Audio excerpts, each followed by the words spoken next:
you're given books, series of books.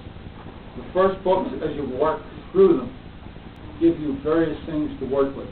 As you watch some of the stuff here, you've watched me use what I like to call the vocal variety. There's actually an exercise in it.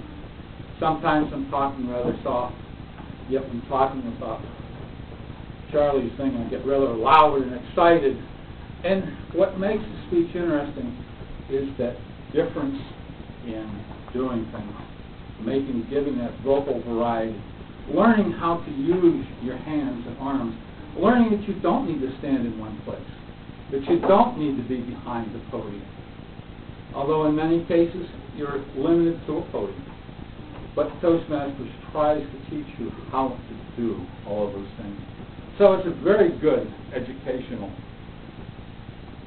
thing. So to keep us on time, part of the Toastmasters program is also evaluating the speech. Just simply coming up here and giving a speech is nice.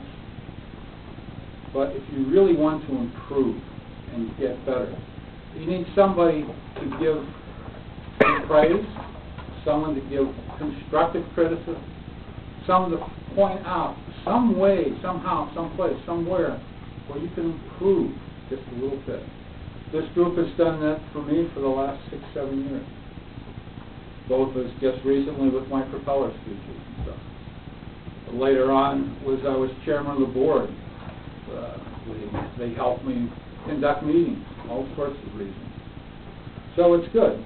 So in that vein, we have our general evaluator, Connie Oxford, who will guide us and evaluate the meeting per se, and start through the process of evaluating our two speakers by introducing the people who are going to actually evaluate the speeches.